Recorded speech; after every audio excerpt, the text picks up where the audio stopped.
A vast imperial fleet faced down another imperial fleet above the planet of Kur, with the fleets facing off against each other above the capital city of Monarchia. The first fleet was vast, hundreds of grey-armoured hulled vessels led by the mighty Gloriana-class battleship, the Fidelitas Lex. The grey-armoured fleet had all their void shields lowered and gun ports closed, but still they were on the verge of action. Against them, a fleet far smaller but no less deadly, blue and golden hulled vessels facing off against grey.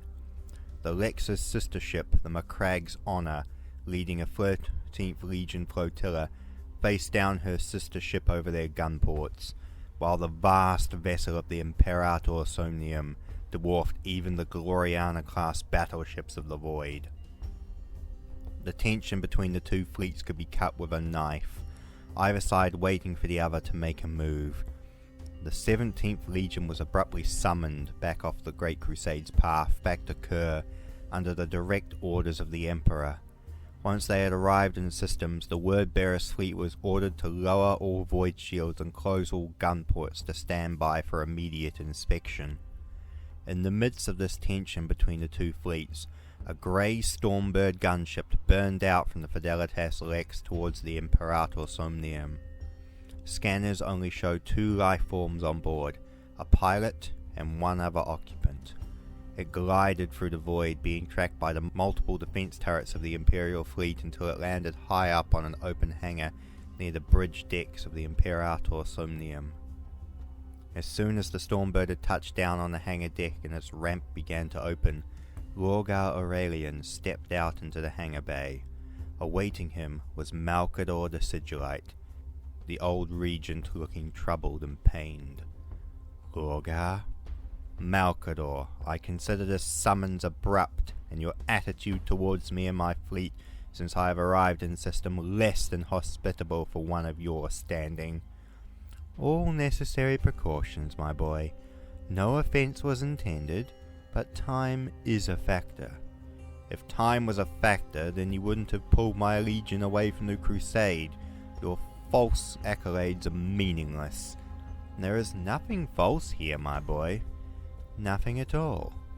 Well, except perhaps your false version of the imperial truth you and your sons insist on spreading to this world and to all the worlds that you conquer. My version of the imperial truth? My version?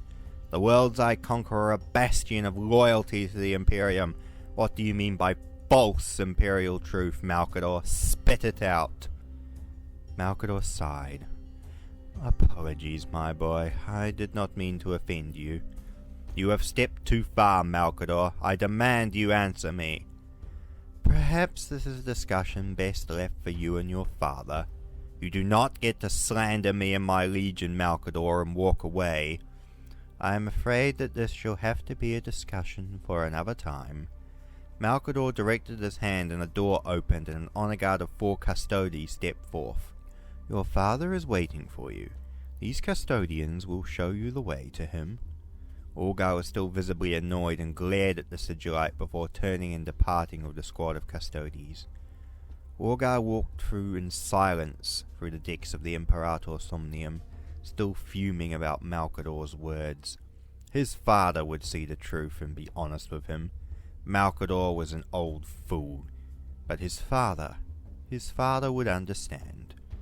After walking through numerous decks of the vessel, Lorgar's party came to a large set of double doors off a side corridor. Standing before them stood Constantine Valdor and 5 Terminator-armoured custodians. Lorgar greeted the Captain General. Captain General? Lorgar, your father is awaiting you within. Valdor gestured to 2 of the Terminators who opened the large set of double doors. Lorgar stepped forth with no further words into the chamber, and the doors rapidly closed behind him. Lorgar took in the room, an open, comforting place.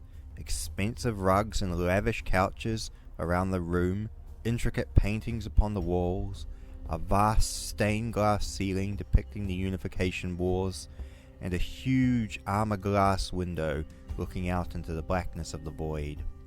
Standing out by the window was Lorgar's father, the Emperor of mankind. He was unarmored, garbed in a simple grey robe. The Emperor did not turn. Still looking out to the void, he addressed his son. "The void can be very beautiful, my son. The infinity of space and time before us all." "Yes, father." The Emperor beckoned his son to come stand with him. "I do apologize for the abrupt summons, my son, but it has become plain to me that this conversation was now necessary and could not be delayed any longer." "What do you mean, father?" "My son, I have known for a long time that you have always looked upon me as more than your emperor, and as more than your father, as something more than human." "Yes, father." "I would ask you to say it aloud, my son." "Father, I believe, no, I know as you know, that you are greater than all of us, than humanity, than your sons, that you are above us all." "A god, you mean?" "Yes, father, you are a god. You know this as well as I." "Do I now?"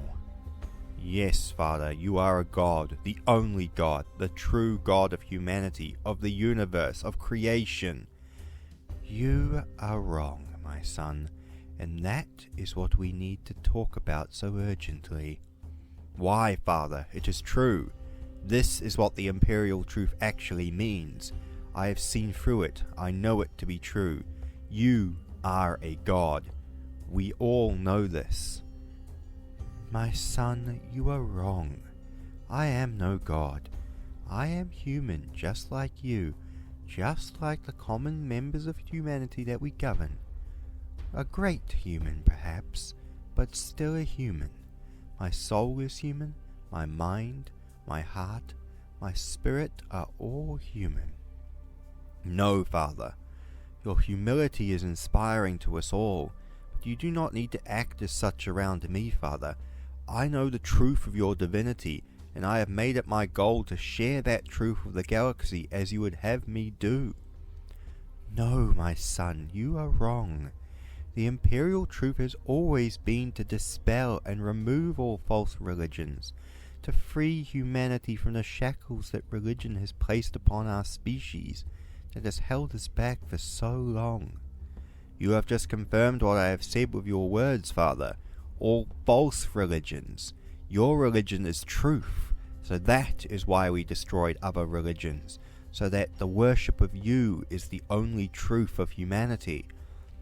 "No, my son, all that you have said is wrong.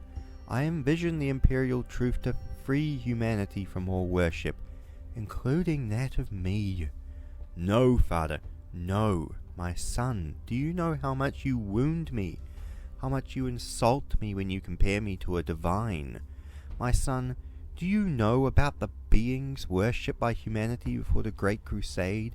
The false creatures that were called gods?" "I never meant any offense, father, but I only speak the truth. Zeus was a long-forgotten god of thunder in the heavens in ancient times, who was said to transform himself into animals and forcibly fornicate with human women. Another deity was a god who used to cut off her own head and parade around, while her attendants would dance around her headless form, drinking the spilt blood from the fall. And while one of my favourites was a god who was so afraid of his children supplanting him that he ate them all, devoured them all whole to his belly, to keep them from overthrowing him. Long lost superstition, for do you know what happened to that god? His wife was so sick of him devouring her children that she fed her husband a stone instead of her youngest son. Eventually the youngest son grew up and killed his father, freeing his siblings from his belly. And these are the beings you compare me to when you call me divine, my son. Madmen, degenerates, monsters, tyrants. That you would even place me in the same league as them wounds me greatly. Father, you are not like them. You are above them. You are truth. You are real. What you speak of are just false stories, which is why the stories of those false gods and their legacies have faded into dust.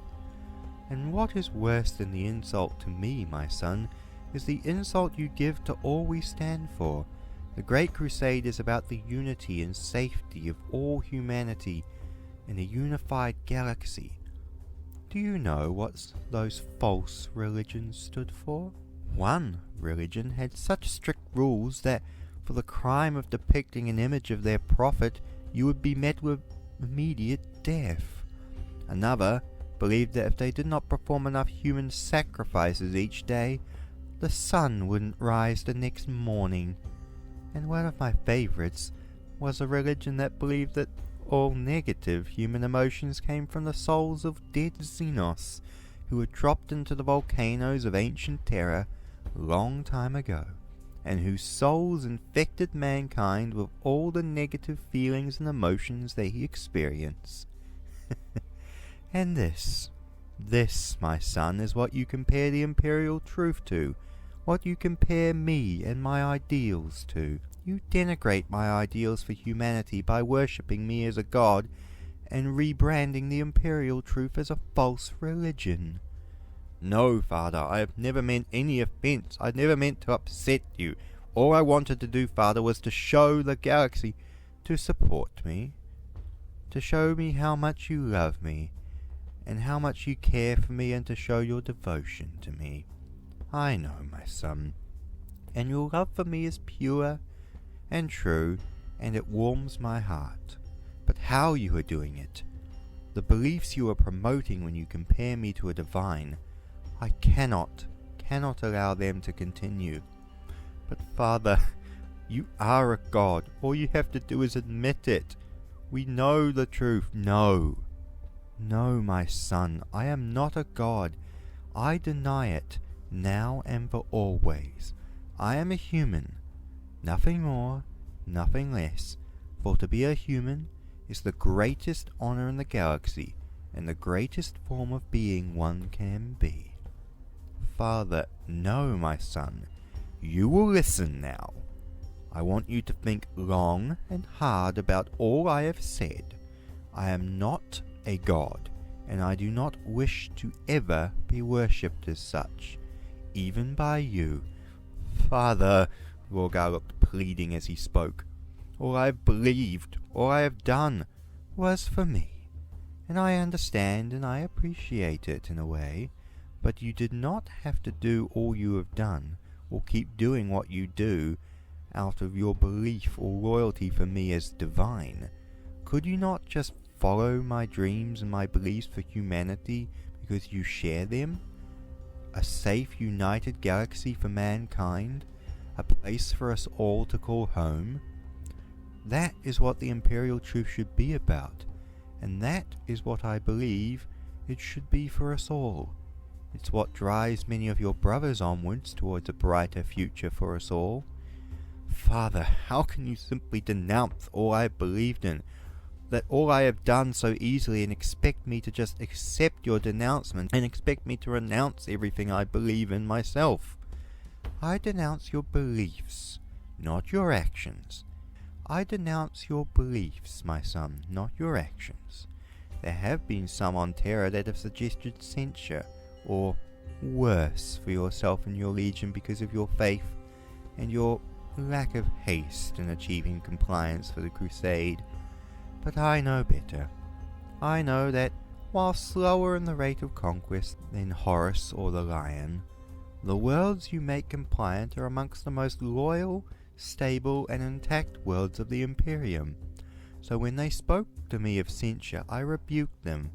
You are not a conqueror or a destroyer. You are a herald of what compliance should be like, what imperial rule and stability should be for all mankind. Your actions for the crusade have been true, and your heart in the right place, and I readily acknowledge that, my son, but you cannot continue worshipping me as a divine or spreading that belief to the stars. It wounds me, it insults me, and goes against all I believe in and stand for, and all that the Great Crusade stands for." Lorgar was on the verge of tears and rage all at once, until the Emperor turned to his son and placed a warm hand on his shoulder. "Look upon me, my son." Lorgar looked to see his father looking at him with love and affection, a sympathetic smile, before father embraced son in a warm embrace. "I love you as I love all my sons, and I am proud in your love and devotion for me. All that I ask is that you take time to think about all that I have said, and that you come to understand that I am not divine." The Emperor let go of his son and spoke in a more even, level tone. "You should return now to your sons and to the crusade for now. We shall speak of this again in the future, but for now, think on all I have said and stay strong for the future." Lorgar was still confused and hesitant about all that he had heard. He wondered if this was a test of his faith, or if what his father said was true, but for now, Lorgar resolved to meditate on what his father had said. At least it was very obvious to Lorgar now that the Imperium was not ready for his faith. Nor was his father, it seemed. "I will, father." "I thank you, my son." Lorgar left the chamber without any further words. The Emperor looked out at the void again. He wasn't sure if his words got through to his wayward son, but he had to try. Malcador and the others proposed using force as the only way to get through to Lorgar, but the Emperor knew that that would only drive Lorgar towards the dangers of worship of powers and beings beyond the veil. Lorgar would need to be closely watched, and the Emperor knew he would need to speak with his son more frequently to try and break through to him the dangers of worship, but it had to be done. The dangers of inaction and the dangers of Lorgar falling to false faith were too great. The Emperor went back to staring out into the void in silence, daring the void to stare back at